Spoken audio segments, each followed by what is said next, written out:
वंदे वंदे वंदे।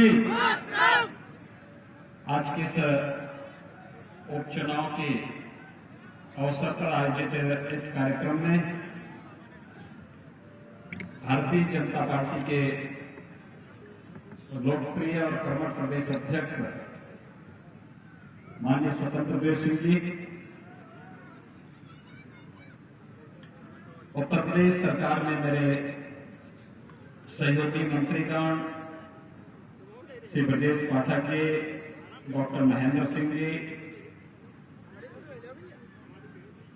श्री अजीत पाल जी,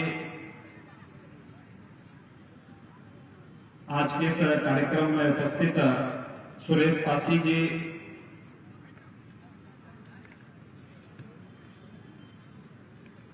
माननीय सांसद साक्षी जी महाराज, राज्यसभा के माननीय सांसद श्री अशोक वाजपेयी जी, क्षेत्रीय अध्यक्ष श्री शेष नारायण मिश्र जी, जिला के अध्यक्ष राजकिशोर रावत जी, जिला पंचायत अध्यक्ष श्रीमती संगीता संगर जी, पिछड़ा वर्ग वित्त आयोग के चेयरमैन बाबूराम निषाद जी, आज के इस कार्यक्रम में उपस्थित हमारे सभी माननीय विधायकगण, पंकज गुप्ता जी, ब्रजेश रावत जी, अनिल सिंह जी, बम्बालाल दिवाकर जी, आशीष सिंह आसू जी, भारतीय जनता पार्टी के सभी पदाधिकारीगण और उपस्थित सभी इस बांगरमऊ विधानसभा क्षेत्र से जुड़े हुए भारी संख्या में उपस्थित इस क्षेत्र के सभी नागरिक भाइयों बहनों,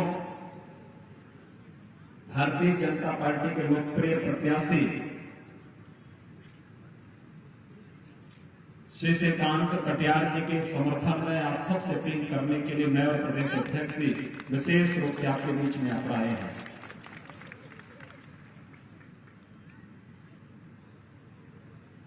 अभी सितंबर महीने में मैं विधानसभा के माननीय अध्यक्ष जी के साथ में यहां के लोकप्रिय सांसद साक्षी जी महाराज के साथ में हम लोगों ने एक कार्यक्रम यहां पर आयोजित किया था और 9 जनपद की बांगरमऊ विधानसभा क्षेत्र के विकास की परियोजनाओं का शिलान्यास और उद्घाटन के कार्यक्रम संपन्न हुए थे और यहां पर चल रही विकास की परियोजनाओं को आगे बढ़ाने का कार्य हुआ था। संडेला बांगरमऊ रोड का नामकरण महाराज साधन पासी के नाम पर, राजकीय डिग्री कॉलेज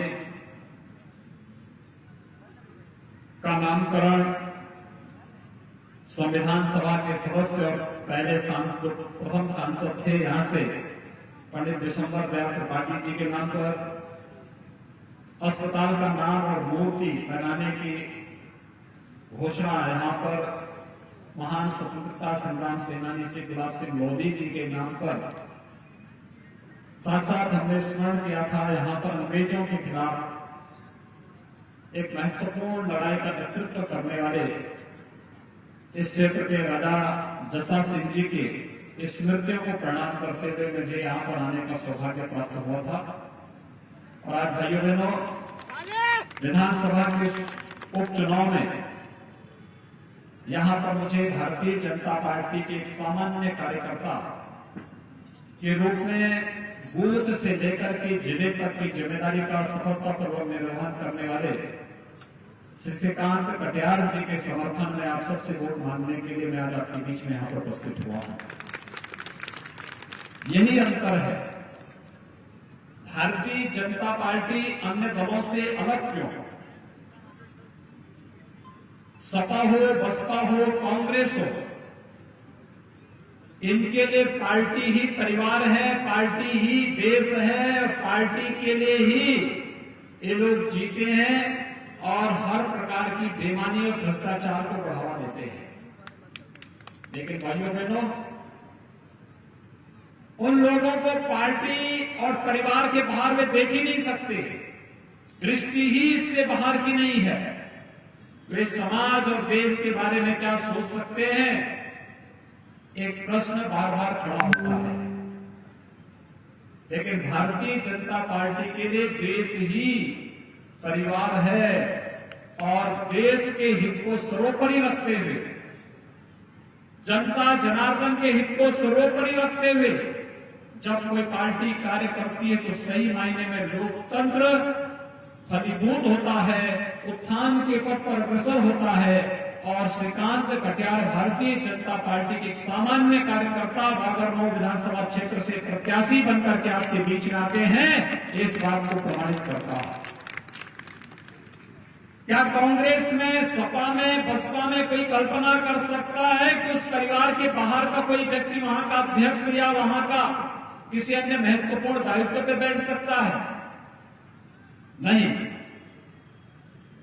लेकिन भारतीय जनता पार्टी में एक सामान्य बूथ स्तर का कार्यकर्ता मुख्यमंत्री भी बन सकता है, प्रदेश अध्यक्ष भी बन सकता है, राष्ट्रीय अध्यक्ष भी बन सकता है, प्रधानमंत्री भी बन सकता है, विधायक भी बन सकता है, सांसद भी बन सकता है। ये केवल भारतीय जनता पार्टी के अंदर संभव है, क्योंकि हम लोकतंत्र की भावनाओं का सम्मान करते हैं और जनता को जनार्दन मानकर के उसकी सेवा करते हैं। और जनता को जनार्दन मानने की ये शक्ति ही है कि कोरोना के खिलाफ उत्तर प्रदेश की 24 करोड़ जनता ने सफलतापूर्वक इस लड़ाई को लड़ा है। और मैं आज जब आपको संबोधित करने के लिए यहां पर आया हूं, एक बार फिर से आपसे अपील करूंगा कि भाइयों बहनों, अभी हमने विजयदशमी का आयोजन परसों संपन्न किया है। आज शक्ति मां भगवती दुर्गा के अनुष्ठान का पर्व, नवरात्रि के कार्यक्रम हमारे संपन्न हुए हैं। पर्व और त्योहारों की लंबी श्रृंखला चल रही है। दीपावली आने वाला, धनतेरस, दीपावली आएगी। लेकिन हम सबको जब तक दवा हमारे पास स्वयं नहीं पहुंच जाती है, वैक्सीन जब तक हमारे पास नहीं पहुंच जाती है, तब तक कोई भी लापरवाही नहीं करनी है। तब तक बचाव ही हमारे लिए सर्वोत्तम उपाय है। और इसलिए मैं प्रधानमंत्री जी के द्वारा जो अपील देशवासियों से की गई कि 2 गज की दूरी, मास्क है जरूरी, इसका पालन जरूर करें। कोरोना कालखंड में हमारी लड़ाई का आधार यही था, बचाव। और बचाव के बीच में राहत का कार्य संपन्न करना। गरीबों को राशन मिलना चाहिए। गरीब कल्याण पैकेज के अंतर्गत हर गरीब के लिए अलग अलग प्रकार की सुविधाएं, जनधन अकाउंट जारी, प्रत्येक खातेदार के खाते में 500 रुपए की हर महीने की राशि उनके अकाउंट में जाने की व्यवस्था हो, चाहे 2000 रुपए हर किसान के खाते में भेजने की व्यवस्था, वृद्धावस्था पेंशन, निवासित महिला पेंशन या दिव्यांगजनों की पेंशन समय से देने के साथ साथ 1000 रुपए की अतिरिक्त राशि वहां भेजने का हो, या फिर निर्माण श्रमिक और जितने भी पटरी व्यवसायी थे, प्रवासी कामगार और श्रमिक थे, इन सभी के खाते में भी भरण पोषण भत्ता के साथ साथ इनको राशन की सुविधा की गारंटी देने का कार्य यह भारतीय जनता पार्टी की सरकार के समय ही संभव हो पाया है। कितना अंतर आया है। एक सरकार वह थी जो कहती थी कि हम 100 रुपया भेजते हैं, लेकिन गरीब के पास तो 10 रुपया ही पहुंच पा रहा है। 90 रुपये उनके साथ के चाटुकार खा जाते थे, उनके साथ में बिचौलिए खा जाते थे। लेकिन भाइयों बहनों, ये मोदी जी के समय संभव हो पाया है। 100 रुपए की राशि किसी गरीब के लिए आती है, वह पैसा सीधे गरीब के खाते में जाकर के गरीब उसका लाभ ले सकता है। बीच में कोई भी मध्यस्थ नहीं, बीच में कोई बिचौलिया नहीं, बीच में कोई उस पैसे को डकारने वाला दलाल नहीं है। ये कार्य भारतीय जनता पार्टी ही करके दिखा सकती है। याद करिए, कांग्रेस की सरकार थी, सपा बसपा दोनों से समर्थन कर रहे थे और तब कांग्रेस की सरकार घोषणा करती थी कि देश के संसाधनों पर पहला अधिकार किसका? लेकिन आज ऐसा नहीं। आज तो बोला जाता है इस देश के अंदर देश के संसाधनों पर देश के गरीब का अधिकार है, गरीब किसान का अधिकार है, नौजवान का अधिकार है, महिलाओं का अधिकार है। सबका साथ और सबके विकास के नारे को फलीभूत करने की कार्रवाई चल रही है। हमने उत्तर प्रदेश में 3 वर्ष के अंदर 3 लाख नौजवानों को नौकरी दी। किसी की जाति, किसी का मत और किसी का मजहब नहीं देखा। 30 लाख गरीबों को आवास उपलब्ध करवाए। किसी की जाति, किसी का क्षेत्र, किसी का मत और किसी का मजहब नहीं देखा। 2 करोड़ 61 लाख गरीबों को एक शौचालय उपलब्ध करवाया। किसी की जाति, किसी का मत और किसी का मजहब नहीं देखा। 1 करोड़ 24 लाख गरीबों को विद्युत के निःशुल्क कनेक्शन और विद्युतीकरण की योजना का लाभ दिलाया। किसी की जाति, किसी का क्षेत्र नहीं देखा। 46 लाख गरीबों को रसोई गैस के सिलेंडर उपलब्ध कराए। किसी की जाति, किसी का मत और मजहब नहीं देखा। प्रदेश के अंदर हर गरीब को 5 लाख रुपए की आयुष्मान भारत की निःशुल्क सुविधा उपलब्ध कराने का कार्य किया। हर गरीब कन्या के लिए शादी ब्याह के लिए सामूहिक विवाह की योजना चलाई।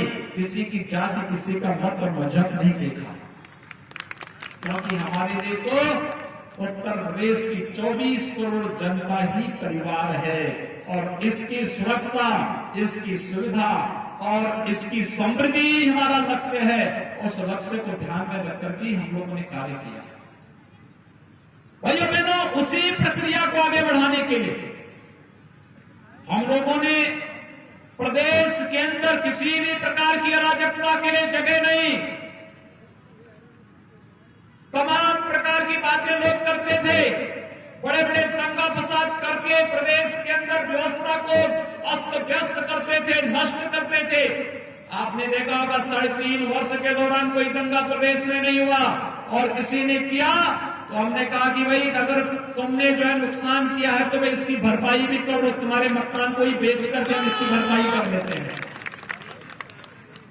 उनके पोस्टर लगाने के कार्य भी किए। और आज फिर मैं कह सकता हूं, उत्तर प्रदेश के अंदर कोई गौ कसी करेगा तो जेल के अंदर उसको जाना ही पड़ेगा। गौ माता की रक्षा हर हाल में करेंगे। हमने हर जनपद के लिए गौशालाएं बनाने के लिए धनराशि उपलब्ध करवाई है। गौ माता के लिए आश्रय स्थल उपलब्ध करवाए हैं। भरण पोषण भत्ता की व्यवस्था भी की है। लेकिन अगर कोई गौ कसी करेगा तो सरकार कानून के दायरे में सख्ती से निपटने का कार्य करके जेल के अंदर ठूंसने का कार्य भी करेगी। इसमें गौ माता की रक्षा के साथ किसी प्रकार का खिलवाड़ भी नहीं होने देंगे। भाइयों बहनों, विकास की प्राथमिकता को ध्यान में रख करके जहां एक और कल्याणकारी योजनाओं का लाभ जनता जनार्दन को प्राप्त हो, प्रधानमंत्री मोदी जी के नेतृत्व में कोरोना कालखंड के दौरान भी पूरी प्रतिबद्धता के साथ इस कार्यक्रम को आगे बढ़ाने का कार्य हुआ है। आज सुबह ही पटरी व्यवसायियों का लगभग 2,70,000 से अधिक पटरी व्यवसायियों को 10,000 रुपए प्रति पटरी व्यवसायी का लोन उन्हें स्वीकृत करा करके, उन्हें वितरित करवा करके प्रधानमंत्री मोदी जी का मार्गदर्शन दिलवाने के बाद फिर मैं आपके यहां के लिए प्रस्थान किया हूं। आप अनुमान कर सकते हैं 2,74,000 पटरी व्यवसायियों को पहली बार इतनी बड़ी सुविधा का लाभ प्रधानमंत्री मोदी जी के कारण प्राप्त हुआ। यानी 14 लाख गरीब सीधे सीधे शासन की योजना के साथ जुड़ा है।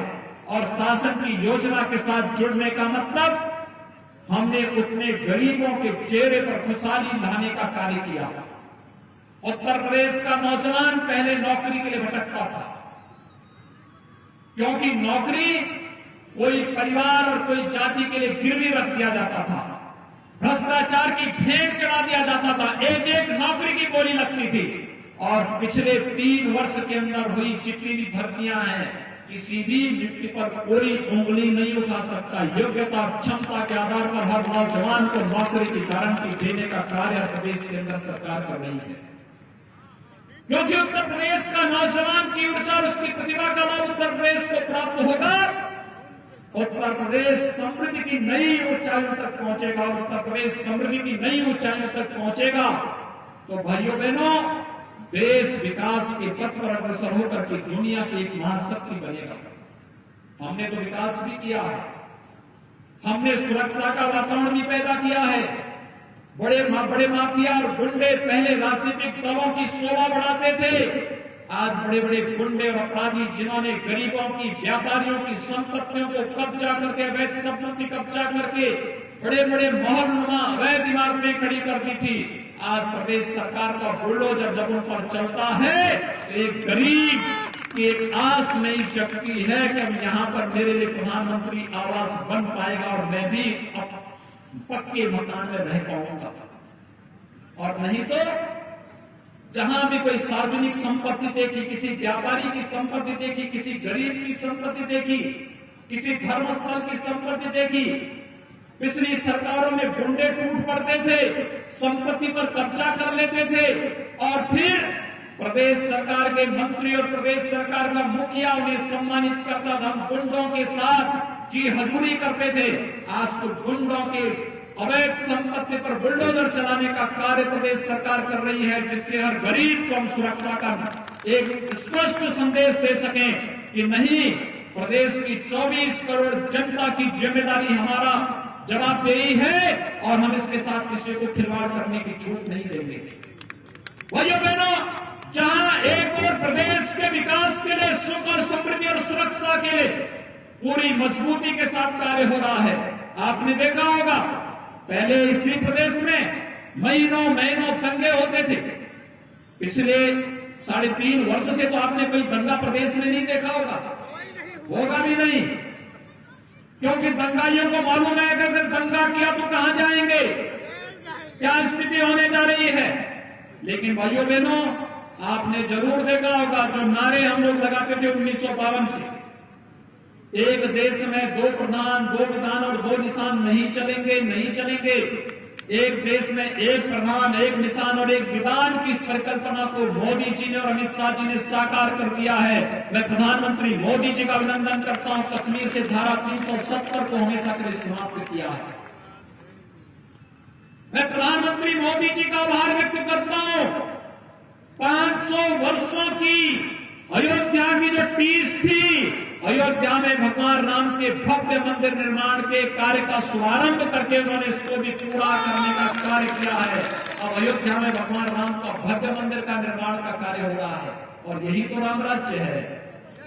न जाति के आधार पर, न क्षेत्र के आधार पर, न भाषा के आधार पर, न मत और मजहब के आधार पर सबका साथ और सबके विकास की भावना को सही मायने में साकार किया जा सके, वही आदर्श राज्य है।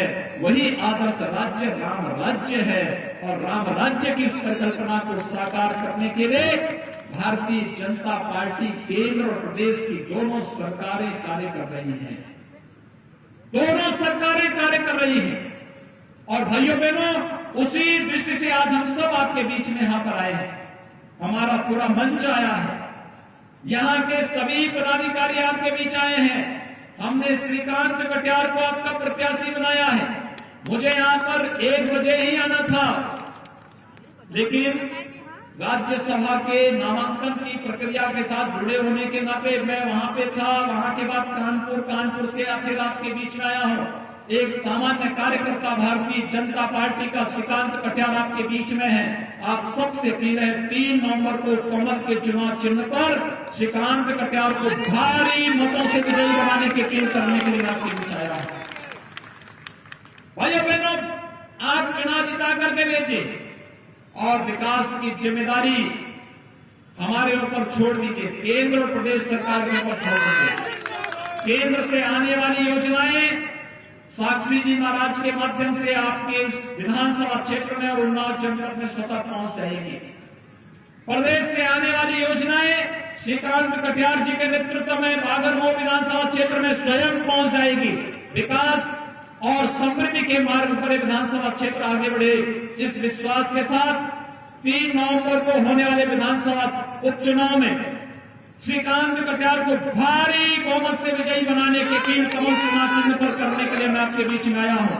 इतनी भारी संख्या आपकी है और जैसे कि बाबा ने कहा भी यहां पर कि जब मैं लोकसभा चुनाव में आया था संख्या कम दिखाई दे रही थी, लेकिन उत्साह भी था। तब भी मैंने बाबा से कहा था, मैंने कहा भारी बहुमत से चुनाव जीत रहे हैं।